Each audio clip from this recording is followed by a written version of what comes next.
কারণ কিয়ামতের ময়দানে সূর্যের গরম বড় কঠিন। মানুষগুলো পুরুষ নারী সব উলঙ্গ দাঁড়াবে হাসরের মাঠে। সূর্যের গরমে মাথার মগজগুলো টাস টাস করে ফেটে যাবে। জাহান্নামের আগুনের গরম, জমিনটা তামা হয়ে যাবে। নবীরা পর্যন্ত নাফসি নাফসি বলে কান্না করবেন। উম্মতেরা পাগলের মতো দৌড়াবেন। আল্লাহ পাক কহরিয়াতের আওয়াজ দিবেন, মারাত্মক আওয়াজ, রাগান্বিত আওয়াজ। লিমানিল মুলকুল ইয়াউম লিল্লাহিল ওয়াহিদিল কাহ্হার। আল্লাহ পাক যখন কুদরতি আওয়াজটা রাগান্বিত হালাতে দিবেন, আজকের দিনের রাজত্ব কার বলিয়া হাসরের ময়দানটা থপ থপ থপ থপ করে কেঁপে উঠবে। নবীরা পর্যন্ত গুনাহ নাই কিন্তু কান্না শুরু করবেন। মুসা নবী কাঁদবেন, আল্লাহ আমার উপায় কি হবে? ঈসা নবী কান্না করবেন, আমার কি উপায় হবে? ইব্রাহিম নবী কান্না করবেন, আমার উপায় কি হবে? আদম নবী কান্না করবেন, আমার কি উপায় হবে? নূহ নবী কান্না করবেন, আমার কি উপায় হবে? আল্লাহর নবী আম্মা জান আয়েশাকে বলেন, আয়েশা, কিয়ামতের দিন উম্মতেরা পাগলের মতো দৌড়ায়, কোন নবী তাদের একটু সান্ত্বনাও দেয় না।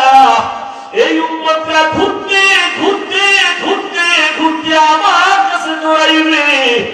আম্মা জান আয়েশা বলে, নবী আপনাকে কোথায় তারা পাবে? নবী বলেন, আমি আমার মাওলার সামনে মাকামে মাহমুদে সিজদায় পড়ে কাঁদবো। সমস্ত নবীরা নিজেদের জন্য কান্না করবেন। আদম নবী বলবেন, আল্লাহ আমাকে বাঁচাও। মুসা নবী নিজের চিন্তায় কাঁদবেন। ঈসা নবী নিজের চিন্তায় কান্না করবেন। আমি মুহাম্মদ আল্লাহর দরবারে কান্না করে একবারও বলবো না, আল্লাহ আমারে বাঁচাও। একবারও আমি বলবো না। আমি আল্লাহর কাছে কদমে পড়ে কাঁদবো আর বলবো, আল্লাহ আমার উম্মতের বাঁচাও, আমার উম্মতের বাঁচাও। আমার একটা উম্মত যেন জাহান্নামে না যায়। ওই জাহান্নামে যদি ধরিয়ে ফেলায় আমার উম্মত, আমি জান্নাতে যাব না। যে উম্মতের জন্য আমি মুহাম্মদ দান দান শহীদ পর্যন্ত করে ফেললাম, যে উম্মতের জন্য আমি ঘুমাইতে পারি নাই, যে উম্মতের জন্য পেটে পাথর বেঁধেছি, ওই উম্মতের জন্য নবী কান্না করবেন। আল্লাহ বলবেন, নবী আপনি কাঁদবেন না, মাথা উঁচু করে আপনার উম্মত গুলো বাছাই করে করে জান্নাতের দিকে নিয়ে আগাইতে থাকেন। আমি আমার উম্মত গুলো ধরে ধরে জান্নাতের দিকে নিয়ে যাব। আম্মা জান আয়েশা রাদিয়াল্লাহু আনহা বলেন, নবী কোটি কোটি কোটি কোটি হাজার কোটি মানুষের ভিতর আপনার উম্মত চিনবেন কি করে? মুসা নবীর উম্মতেরাও থাকবে, ঈসা নবীর উম্মতেরাও থাকবে, আদম নবীর উম্মতেরাও থাকবে। আমার নবী বলেন, আয়েশা আমার উম্মত যারা খাঁটি উম্মত, 5 বেলা ওযু বানাইয়া নামাজ আদায় করেছে, কিয়ামতের দিন নামাজের ওযুর অংশগুলো নূরের আলোতে ঝলমল করা শুরু করবে। আমি নবী দেখে দেখে তাদের জান্নাতের পথে নিয়ে যাব। ও নবীর আশিকের দল, ও বেনামাজির দল, ওই দিন যদি আমার নবীর পাশে পাপ করিয়া যাও, নবী যদি তোমাকে বলে তুমি আমার উম্মত না, নামাজ পড়ো নাই, ওই দিন কিন্তু বিপরীত লাইনে তোমার হাতে হ্যান্ডকাপ লাগিয়ে যাবে। আল্লাহ ওয়াদা করবে, ফেরেশতা এই গুনাহগার বেনামাজির হাতে জাহান্নামের হ্যান্ডকাপ লাগাও, জাহান্নামের দিকে টেনে টেনে নিয়ে যাও। জাহান্নামের আগুন শরীরে লাগবে, কলিজা পর্যন্ত ভুনা হয়ে যাবে। ও যুবক, স্কুলে পড়ো, কলেজে পড়ো, চাকরি করো, ব্যবসা করো, কোনো বাধা নাই। আল্লাহকে পাওয়ার জন্য আলেম হওয়া শর্ত না, মাদ্রাসায় পড়া শর্ত না। অন্তরকে গুনাহমুক্ত করে দাও। মা বাবার দোয়া নিয়ে চলো, উলামায়ে কেরামের পরামর্শ নিয়ে নবীর তরিকা সুন্নাত অনুযায়ী চলো। জীবনে জবান দিয়ে কাউকে কষ্ট দিও না, মা বাবারে কষ্ট দিও না। তোমার ব্যবহার দিয়ে মুরব্বী উলামায়ে কেরামের কষ্ট দিও না। নবীর তরিকা মানিয়ে চলো। তোমার মতো কত যুবক জীবনে মাদ্রাসায় পড়ে নাই, স্কুল কলেজে জেনারেল লাইনে থাকিয়া রাস্তায় গাড়ি চালায়, নামাজ পড়ে, তুমি কেন পারবা না রে বাবা? তোমার মতো যুবক তাকায় দেখো, দোকানদারি করে, ব্যবসা করে, চাকরি করে, নামাজ ছাড়ে না, তুমি কেন পারবা না? ও বাবারা, বুড়ারা, আপনাদের মতো কত বুড়ো মুরব্বীরা মসজিদে গিয়ে 5 বেলার নামাজ পড়ে, আপনারা কেন পারবেন না? ও ও পর্দার আড়ালের আম্মা জান বোনেরা, আপনাদের মতো কত মা কত বোনেরা মোবাইলে সময় নষ্ট করে না, স্বামীর মাল নষ্ট করে না, 5 ওয়াক্ত নামাজ পড়ে স্বামীর মাল হেফাজত করে, নামাজ পড়ে কান্না করে, সন্তানগুলোকে আদর্শওয়ালা বানানোর জন্য চেষ্টা করে। ও বাবারা, যুবকরা তওবা করে নাও। জীবনে তো কম নামাজ ছাড়ো নাই, বেপরদায় কম চলো নাই, মনের চাহিদা পূরণে গুনাহ কম করো নাই। আজকে থেকে আল্লাহকে মনে মনে ডাকো আর বলো, হে মালিক, জীবনে তো বহু অন্যায় করেছি, আমার অন্যায়ের খবর মা বাবা আত্মীয় স্বজন কেউ জানে না। আজকে থেকে তওবা করে নিলাম, মরিয়া গেলে যাব, হায়াতের মালিক তুমি, ইজ্জতের মালিক তুমি। আর নামাজ ছাড়বো না, দাড়ি কাটবো না, বেপরদায় চলবো না, মা বাবারে কষ্ট দিব না, নবীজির তরিকা সুন্নাত মানিয়া উলামায়ে কেরামের পরামর্শ নিয়ে চলবো। তওবা করার যদি অন্তর তৈরি হয়, মুনাফিকি না থাকে, তওবার খাঁটি নিয়ত যদি থাকে, দুটো হাত আমার আল্লাহকে দেখায় দাও। আয় আল্লাহ, হাতগুলো কবুল করে নেন, তওবা কবুল করে নেন। আয় আল্লাহ, আমাদের তওবার উপরে মজবুত হইয়া চলার তৌফিক দান করেন, আমিন। ধৈর্য নিয়া স্বামী আর স্ত্রী, স্ত্রী স্বামীকে বলে, তুমি আমাকে কেমন মহব্বত করো, বলে সীমাহীন, বলে দলিল, তুমি আমার জীবন, তুমি আমার মরণ, যা চাইবা তাই দিন। স্ত্রী আবার বলে, যা চাইবো তাই দিবা, বলে অবশ্যই দিব।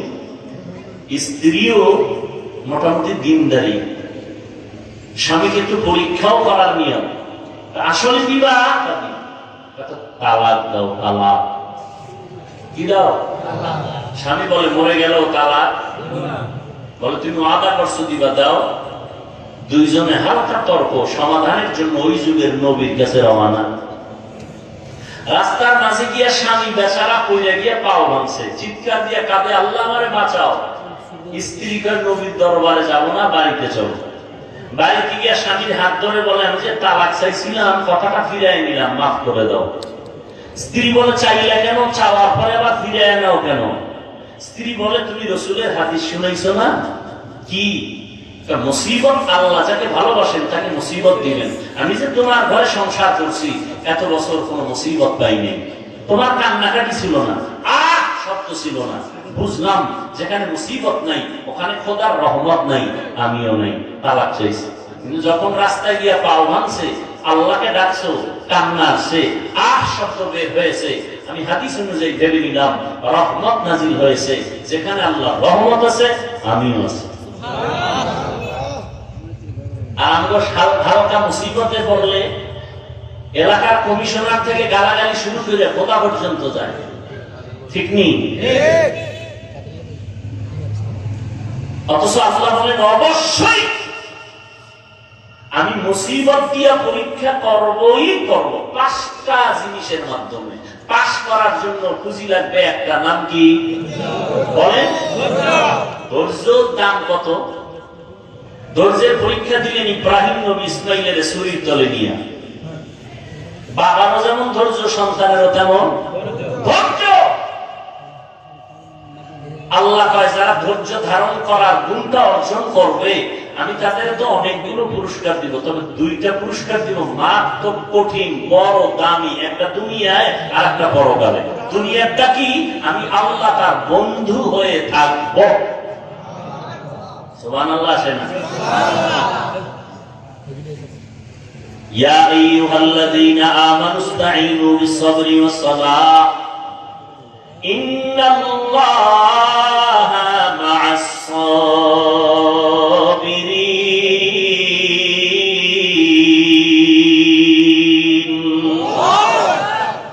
আল্লাহ বলেন, আমার কাছে সাহায্য প্রার্থনা করো সালাত ও সবর ও সালাতের মাধ্যমে, নিশ্চয়ই আমি আল্লাহ সাবিরিন, যারা ধৈর্য ধারণকারী তাদের বন্ধু হয়ে থাকবো। বন্ধু হয়ে যাবেন না, বন্ধু হয়ে থাকবেন সারাক্ষণ। আল্লাহ যদি বন্ধু হয়, কোন পেরেশানি আছে? আছে কোন পেরেশানি? কোন পেরেশানি নেই, দুনিয়াতেও নাই। ধৈর্য ধারণকারী যারা, তাদের জন্য আরেকটা বড় পুরস্কার পরকালে। কি? যেদিন নবীরা পর্যন্ত আল্লাহর আযাবের ভয়, সূর্যের গরম, জাহান্নামের আগুনের গরমে বেকার হয়ে যাবে, নবীরা যাদের কোনো গুনাহ নাই, সেই দিন আমি আল্লাহ ধৈর্য ধারণকারীদের বলবো বিনা হিসাবে জান্নাতে চলে যাও। ইন্নামা ইউওয়াফাস সাবিরুনা আজরাহুম ইন্নামা ইউওয়াফাস সাবিরুনা আজরাহুম বিগাইরি হিসাব।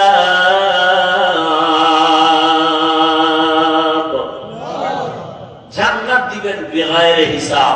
জান্নাত চাইতো ইনশাআল্লাহ, হিসাব দিয়া না হিসাব ছাড়া? হিসাব দিয়া না হিসাব ছাড়া? আল্লাহ কবুল করেন। বেহেশত আযা কে আযারে নবাশো কসেরা বা কসে করে নবাশু। আল্লাহ তাআলা বলেন আমি পাঁচটা জিনিসের দ্বারা পরীক্ষা নিব। পাস করার জন্য একটা পুঁজি লাগবে। পুঁজির নাম কি? ধৈর্য। ধৈর্যটা হাদিস শরীফে নবী বলেন নিসফুল ঈমান, ঈমানের অর্ধেক হলো ধৈর্যের ভেতরে। ইয়া আইয়ুহাল্লাযীনা আমানুসবিরু ওয়া সাবিরু ওয়া রাবিতু ওয়াত্তাকুল্লাহা লাআল্লাকুম তুফলিহুন। ধৈর্যের উপরে মজবুত হয়ে থাকো।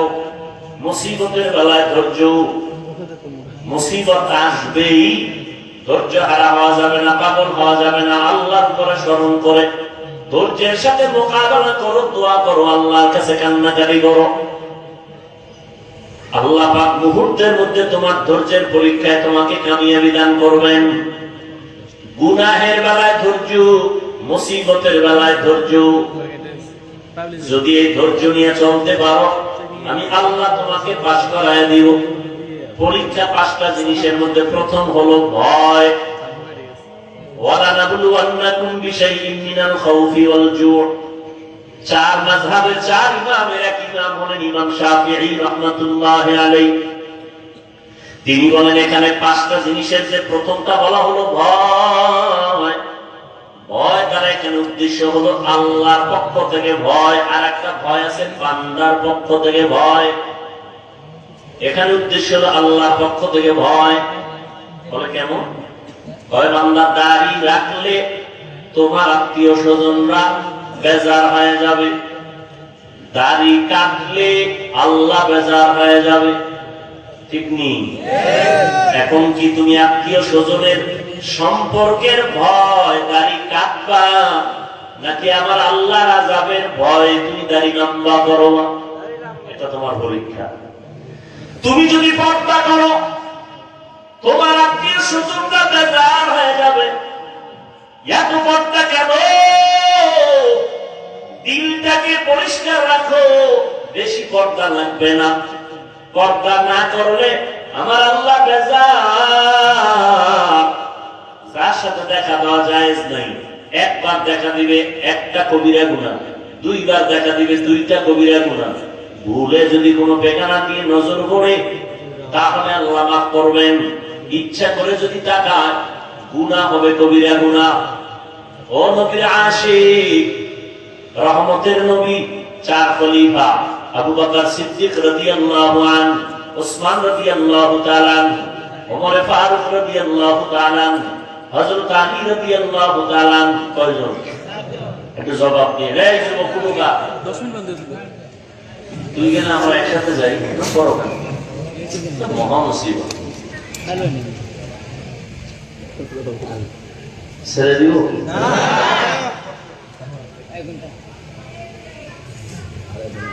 কি ব্যারাম, কি বয়ান করলে বসবে আল্লাহ ভালো জানে। হ্যাঁ, কয়জন খলিফা?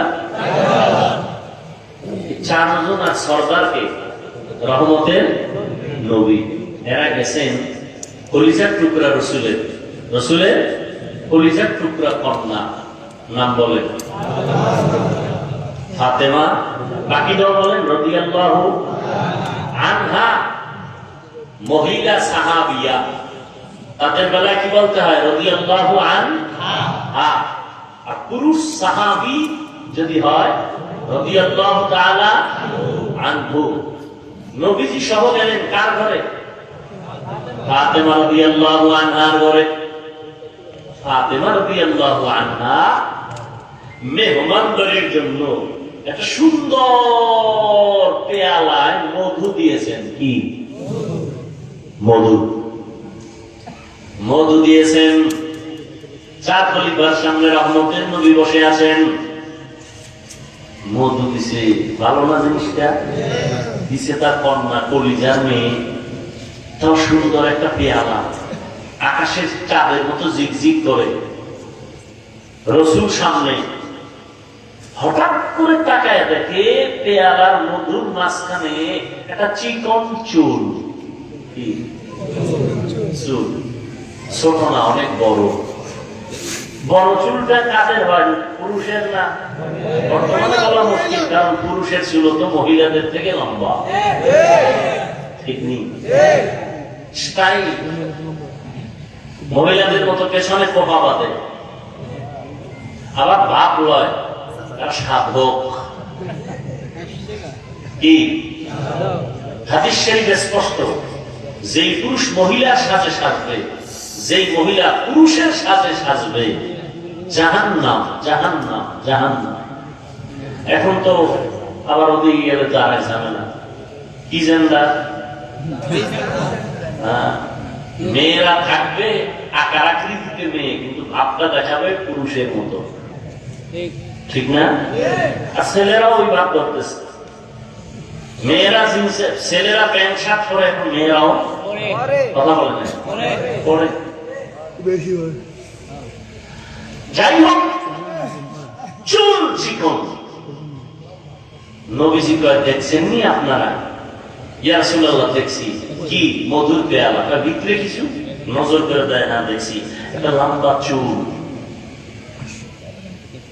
এখান থেকে একটা মন্তব্য করেন তো, এখানে কি?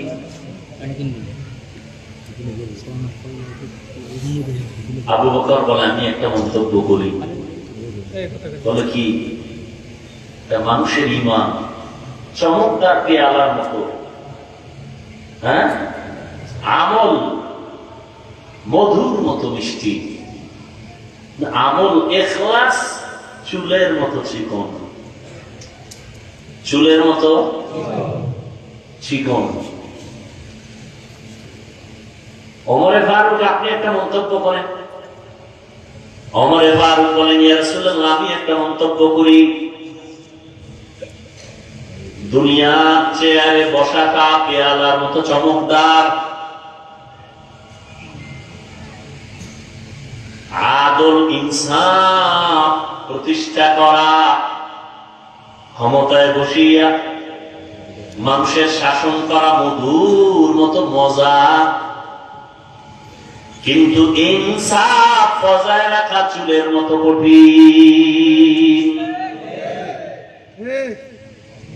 চেয়ারেও বইছে, খুব মজা। চেয়ারে বলে একটা ভাবই তো আলাদা। কি ভাব আলাদা।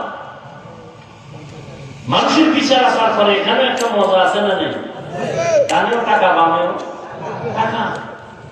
ইনসাফ ঠিক রাখা কি মতো কঠিন? চুলের মতো কঠিন। ওসমান রাদিয়াল্লাহু তাআলা আনহু বলেন, ইয়া রাসূলুল্লাহ, আমি একটা মন্তব্য করি। বলে, করেন। রহমতের নবী আমার, আল্লাহ পাকের কোরআন ও হাদিসে ইলম এ পেয়ালার মতো চমকদার। আমল করা, ইলম অর্জন করাটা মধুর মতো মজা, কিন্তু ইলম অনুযায়ী আমল কইরা আল্লাহ পাওয়া চুলের মতো বড় কঠিন। এত সুন্দর মজলিসটা কেমন মনে করেন? সুন্দর। দেখছেন নি? নবীজি মজা করতেছেন। নবীজি কি করতেছেন? মজা করতেছেন। খুব সুন্দর মজা। মজার মধ্য দিয়া হেদায়েতের আলো আসতেছে। কি আলো আসতেছে? আর মজার ভিতরে দিয়া গুনাহ আসতেছে। গুনাহ, মজা করি গুনাহ দিয়ে। নাউযুবিল্লাহি মিন যালিক।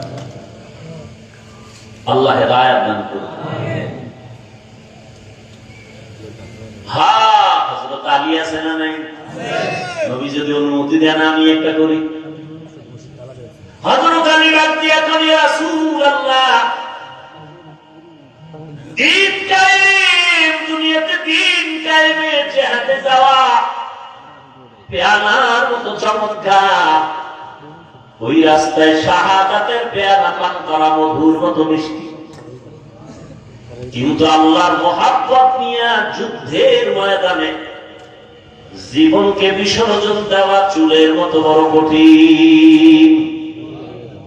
ফাতেমাকে আব্বা এত সুন্দর মজলিসে মতামত দিতেছেন, আমার একটা নিবেন না?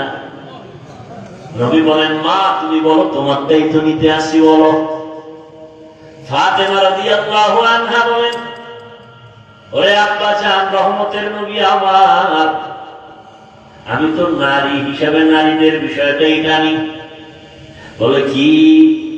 কয় নারীদের পর্দা করা পেয়ালার মতো চমৎকার, পর্দা রক্ষা করিয়া চলা, চেহারাটা পেয়ালার মতো চমৎকার, আর পর্দা জীবনে কায়েম করা, এটা হলো মধুর মতো মিষ্টি।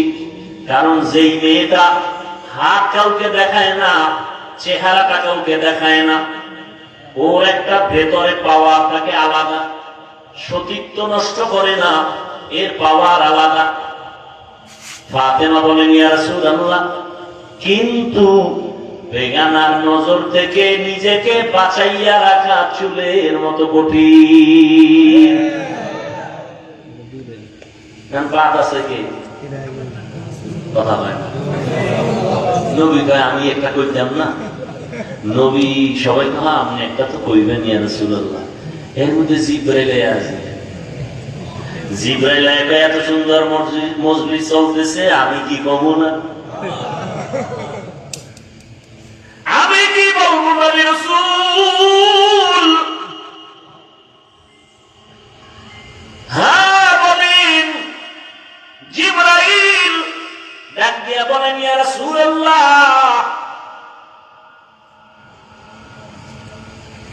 আমি বলতে চাই, আল্লাহ রাস্তায় চলবে, দ্বীনের উপরে চলাটা, দ্বীনের আলো নিয়ে চলাটা পেয়ালার মতো সুন্দর, এর উপরে আমল করাটা মধুর মতো মজা। আল্লাহ সন্তুষ্টি অর্জন করা হলো চুলের মতো কঠিন। জিবরাইল কয়, আপনাকে মজলিস দেখা আল্লাহ কিছু করতে চাইছেন, আল্লাহ বলতে চান। আল্লাহ, নবী বলেন, আল্লাহ বলার আগে আমারটা বলল। নবী বলেন, আমি আল্লাহর মারিফত অর্জন করা পেয়ালার মতো চমৎকার, চমকদার। আর মারিফতের মজা অন্তরে জমা করার না, মধুর মতো মিষ্টি। আল্লাহর পরিচয় লাভের নাম মারিফত। মারিফতটা পেয়ালার মতো চমৎকার, আর আল্লাহর পরিচয় অন্তরে ধারণ করা হলো মধুর মতো মিষ্টি। কারণ যার মধ্যে আল্লাহর পরিচয় একবার আসবে, সে হবে আল্লাহর আশিক। ও যুবক, তুমিও মুসলমান, আমিও মুসলমান, তোমার আল্লাহ আমার আল্লাহ এক, তোমার নবী আমার নবী এক, তোমার ধর্ম আমার ধর্ম এক, তোমার কাবা আমার কাবা এক, তোমার কালেমা আমার কালেমা এক। ও নবীর আশিক, তুমি যে আল্লাহর গোলাম, আমিও সে আল্লাহর গোলাম, তুমিও যে নবীর উম্মত, আমিও সে নবীর উম্মত। তুমি যে কালেমা পড়েছো, আমিও সেই কালেমা পড়েছি। তোমার যে কাবা, আমারও সেই কাবা। তোমার যে ধর্ম, আমারই সে একই ধর্ম। অথচ তোমাকে পায়ে ধরে ধরে ধরে ধরে বয়ান করার পরও তুমি দাঁড়িয়ে রাখতে চাও না। আমি দাড়ি কাটতে লজ্জা পাই, তুমি দাড়ি রাখতে লজ্জা পাও, তুমি কেমন মুসলমান? আমি টুপি মাথায় না দিলে লজ্জা লাগে, তুমি মাথায় টুপি দিতে লজ্জা লাগে, তুমি কেমন মুসলমান? আমি আল্লাহর ঘর মসজিদে না ঢুকলে লজ্জা লাগে, তোমার মসজিদে ঢুকতে লজ্জা লাগে, তুমি কেমন মুসলমান? আজকে তো হিন্দুদের যদি এত কষ্ট করে বয়ান করতাম অনেক লাভ হতো। 6 মাস লাগতো না, আমার দেশের হিন্দু বৌদ্ধ দল মদিনার আশেপাশে যেত ইনশাআল্লাহ। কিন্তু 12 মাস কুত্তার মতো দৌড়াই, সব আলেম ওলামারা না খাওয়ান আছে, না ঘুম আছে, না সুস্থতা আছে, এত পেরেশানি করে পাও ধরে ধরে ধরে ধরে বয়ান করি। একবারও কিন্তু বলি নাই আমি 5 কল্লি তুমি মাথায় দিয়েছি তোমরাও দাও, না হয় জাহান্নামে যাবা, একবারও বলি নাই। অন্য টুপিওয়ালারে গালিও দেই নাই। আমি কওমি মাদ্রাসার সন্তান, কোনদিন আলিয়ার বিরুদ্ধে বলি নাই, স্কুল কলেজের বিরুদ্ধে বলি নাই। আমি তাবলীগের লাইনের সন্তান, যারা তাবলীগ করে না এদের একটা গালিও দেই নাই। আমি নাভির নিচে হাত পেতে নামাজ পড়ি, যারা বুকে হাত পেতে নামাজ পড়ে গালি দেই নাই, হিংসা করি নাই। আমরা 20 রাকাত তারাবি পড়নেওয়ালা মুসলমান, 8 রাকাত ওয়ালাদের গালি দেই নাই, হিংসা করি নাই। তুমি আমার 20 রাকাত নিয়ে কেন এত অ্যালার্জি? তুমি আমার কওমি নিয়ে কেন অ্যালার্জি? তুমি আমার টুপি নিয়ে কেন এত তোমার অন্তরে ব্যথা? আমি তোমার আলহামদুলিল্লাহ পরে আস্তে আমিন বলি, তুমি জোরে জোরে আমিন বলো। কোনদিন তর্কে যাই না, গালিও দেই না, হিংসা করি না। তুমি আমার আস্তে আমিন নিয়ে এত অন্তরে কেন এত ব্যথা নিয়ে চলো? আল্লাহর বান্দা, আমি মাদ্রাসায় পড়ুয়া বলি নাই স্কুল ছেড়ে দাও, কলেজ ছেড়ে দাও, সব মাদ্রাসায় চলে আসো, একবার বলি নাই। পাও ধরে শুধু একটাই বলি, মা বাবার কথা মতো চলো, ওলামায়ে কেরামের পরামর্শ নিয়ে চলো, মদিনার নবীর আদর্শের মালা গলায় লাগাও রে যুবক। একটাই দাবি, ওই এতক্ষণ তোমার সামনে বয়ান করলাম, একটা দলের পক্ষে কথা বলি নাই। এই আওয়ামী লীগের পক্ষে বলছি, সত্য কথা বলো, মানো আর না মানো সত্য স্বীকার করো। আওয়ামী লীগের পক্ষে বলছি, বিএনপির পক্ষে বলছি, বলো। তুমি আমাকে দলের দালাল বলো কেন? এই বেয়াদব, এই মা বাবার অভিশপ্ত সন্তান, আমি চরমনের পক্ষে বলছি, তাবলীগের দালালি করছি, যে চরমনাই না করলে জাহান্নামী, তাবলীগ না করলে জাহান্নামী বলছি, তুমি আমাকে দালাল বলো কেন? তুমি কি বুঝো দালাল? এই বেটা, মদখোরের কাছে আলেম ওলামারা যদি যায়, আর যদি আলেম ওলামা মদখোরের তালে ভিড়ে মদ পান করে, তখন তুমি বলতে পারো এই আলেমরা মদখোরের গোলাম। কিন্তু এমন যদি হয় আলেমরা যাওয়ার কারণে মদখোর হুজুরদের লাইনে টুপি বসে দাঁড়িয়ে রাখছে, নামাজ পড়ে, বিএনপির সাথে ওলামায়ে কেরাম যাওয়ার কারণে যদি ইসলামের উপকার হয়, তো তুমি দালাল বলবে কেন? আওয়ামী লীগের কাছে হাটহাজারীর হুজুর গেছেন, কওমি মাদ্রাসার স্বীকৃতি নিছেন, ইসলামের দাবি পূরণের জন্য যদি যান, তুমি দালাল বলবা? কি পেয়েছ? এই বেয়াদবি, এই দুঃসাহস কে তোমাকে দিয়েছে? ক্লাস 5-এ পড়ে, আলিয়ায় দাখিল পড়ে, কওমি মাদ্রাসায় কাফিয়া শারহে বেকায়ে পড়ে, এরকম কিছু বেয়াদব ফেসবুকে একজন বড় আলেমের নামে ফট করে লিখে দেয় দালাল। আল্লাহ হেদায়েত দান করুন। আল্লাহ, এই যুবক,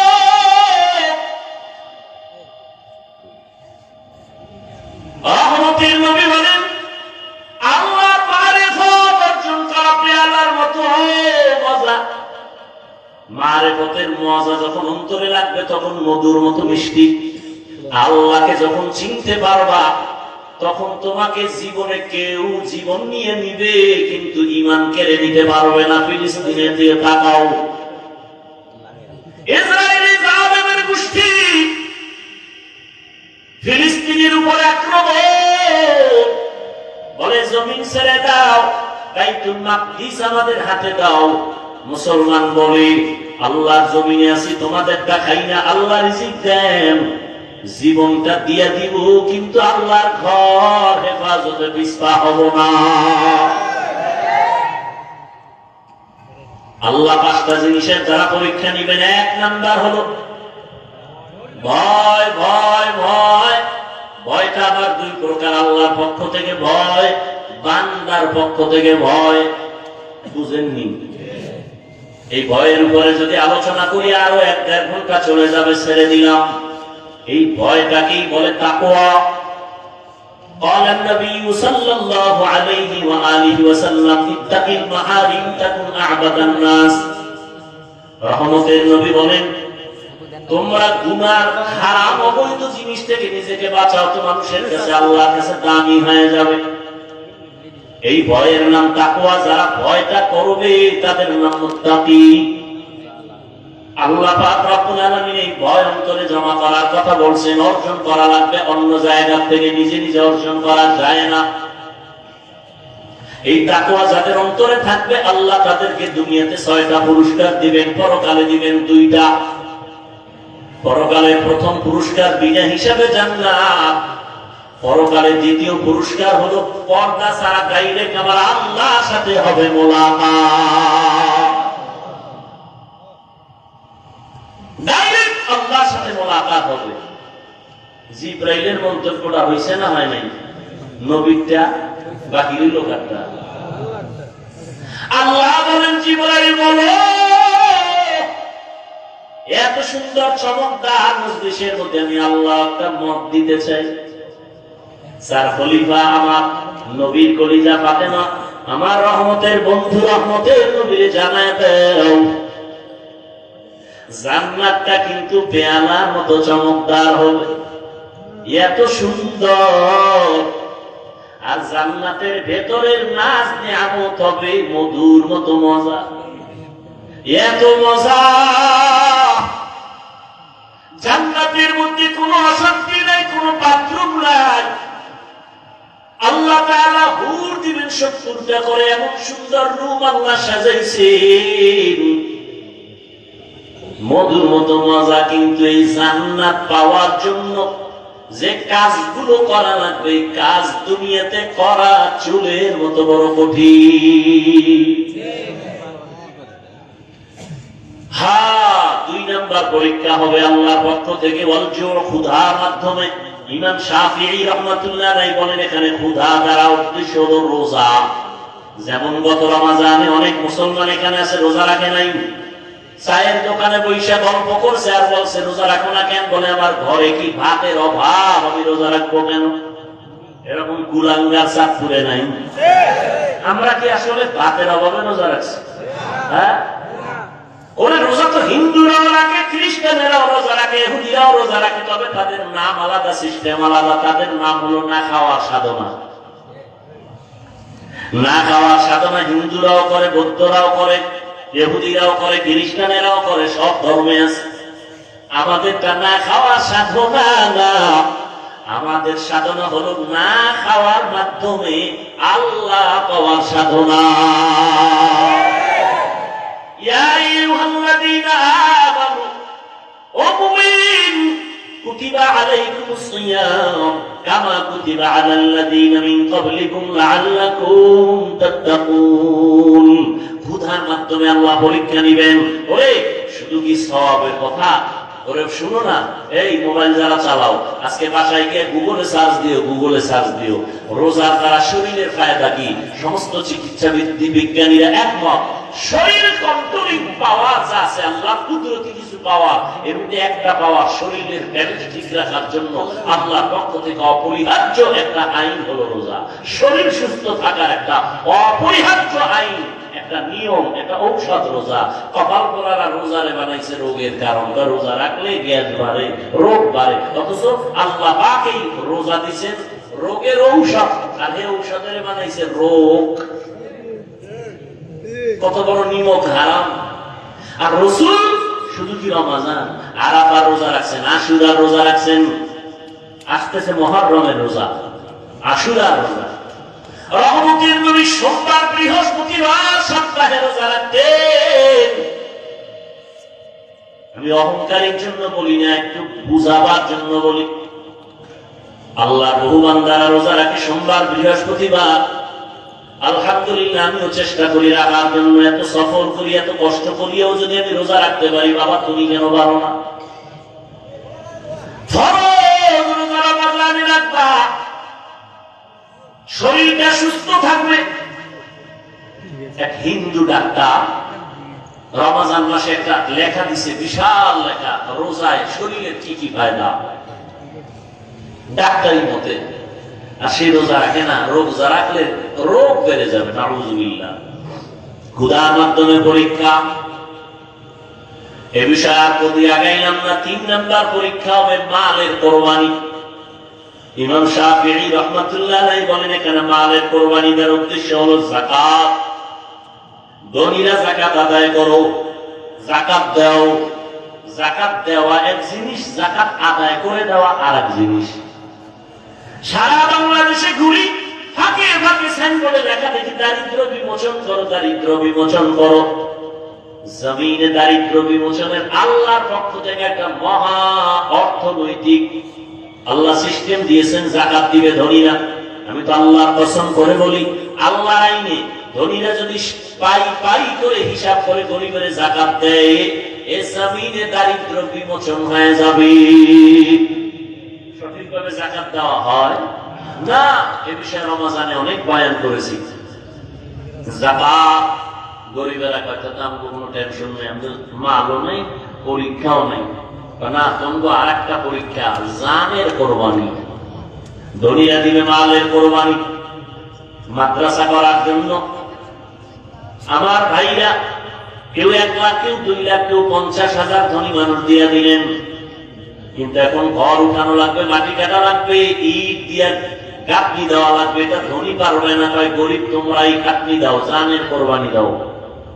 মালের কোরবানি দিলাম আমরা, জানের কোরবানি দাও তোমরা। আল্লাহ সমাজটাকে ব্যালেন্স করে দিয়েছেন, জানের কোরবানি। ইসমাইল নবী জানের কোরবানি দিতে বাবার চুরির নিচে শুয়ে পড়ছেন। মালের কোরবানি হাজী সাহেবরা বাইতুল্লাহ যায়, জানের কোরবানি, মালের কোরবানি। নামাজে দাঁড়াও বান্দা, এখানে মালও লাগে, জানও লাগে। ইবাদতে মালি, ইবাদতে বদনি। ও বান্দা, তুমি আল্লাহর দেওয়া জিনিস আল্লাহর পথে ব্যয় করো, কোরবান করো। ইন্না সালাতি ওয়া নুসুকি ওয়া মাহইয়ায়া ওয়া মামাতি লিল্লাহ ওয়া মামাতি লিল্লাহি রাব্বিল আলামিন। 5 নাম্বার পরীক্ষা হলো ফলের মাধ্যমে, অত্তামারাত। ইমাম শাফিঈ রাহমাতুল্লাহ আলাইহি বলেন এখানে ফল দ্বারা উদ্দেশ্য হলো সন্তান। কারণ জমিনে যত মা আছে, মা, কোরআন শরীফে আল্লাহ তাদেরকে বলছে এরা ফসল উৎপাদনের ক্ষেত, আর ওই ক্ষেতের ফসল হলো সন্তান। ফসল সন্তান, আল্লাহ ফলের পরীক্ষা নিবেন। সন্তান আল্লাহ কাউকে দিবেন না, এটাও পরীক্ষা। কাউকে দিবেন, এটাও পরীক্ষা। আবার কাউকে দিয়া নিয়ে যাবেন, এটাও পরীক্ষা। সন্তান দেওয়ার ক্ষমতা আল্লাহর, নেওয়ার ক্ষমতাও আল্লাহ। ছেলে দেয় আল্লাহ, মেয়ে দেয় আল্লাহ, ঠিক নেই? আল্লাহ পরীক্ষা করেন। লিল্লাহি মুলকুস সামাওয়াতি ওয়াল আরদ ইয়াহাবু লিমান ইয়াশাউ ইনাসাও ওয়া ইয়াহাবু লিমান ইয়াশাউ যুকুর আও ইউযাওবিজুহুম যুকরানান ওয়া ইনাসা ওয়া ইয়াজআলু মান ইয়াশাউ আকিমা ইন্নাহু আলীমুন কাদির। আল্লাহ বলেন আসমান জমিনের চাবিকাঠি ক্ষমতা আমার হাতে। আমি আল্লাহ কাউকে ছেলে দেই, কাউকে মেয়ে দেই, কাউকে দোনোটা দেই, কাউকে কোনোটাই দেই না। পরীক্ষা কার? ছেলে সন্তানকে দেন, আল্লাহ দিয়ে নিয়ে যান। সাহাবী যুদ্ধের ময়দানে হাজির, ঘরের মধ্যে স্ত্রী আর বাচ্চা, তার কেউ নাই। সাহাবী যুদ্ধের ময়দানে চলে গেলেন। যুদ্ধ শেষ করে গাজীর মর্যাদা নিয়ে বাড়ি আসলেন। আল্লাহর কুদরতি পরীক্ষা, ঘরের মধ্যে মহিলা আর মহিলার বাচ্চা ছাড়া কেউ নাই। ওই বাচ্চাটা স্বামী বাড়িতে আসার আগে, 1 দিন আগে মরে গেছে। স্ত্রী একটা বিছানায় শোয়াইয়া একটা চাদর দিয়ে রাখছে, মনে হয় ঘুমান। আগে স্বামী ঘরের মধ্যে আসে, স্ত্রী আনন্দে বরণ করেছে, খানা দানা আপ্যায়ন করেছে। স্বামী এক পর্যায়ে বলে, বিবি আমার সন্তানের কি হালাত? স্ত্রী কতটা হিকমত লাগায় জবাব দিলেন, সাহাবী তো, তার স্ত্রীও তো তেমন। আমগো আম্মা জানেরা হুদা জায়গায় স্বামীর টেলিফোন করে পেরেশানি দেয়। হুদা যায়, কই আছো? অমুক জায়গায়, তাড়াতাড়ি আও, একটা বিপদ। ঘরে দেয় কিছুই না, পেট ব্যথা উঠছিল, গেছি গা। এইরকম সাহাবায়ে কেরাম, এমন আল্লাহ তাদের নিয়ামত দান করেছেন। নেককারী স্ত্রী একটা স্বামীর জন্য বড় নিয়ামত। স্বামীকে পেরেশানি দেয় না, বরং স্বামীর পেরেশানিটা নিজেও ভাগ করে নেয়। ও স্বামী, তুমি অল্প টাকা কামাই করো, কোনো টেনশন নিবা না, আল্লাহ বরকত দিবে।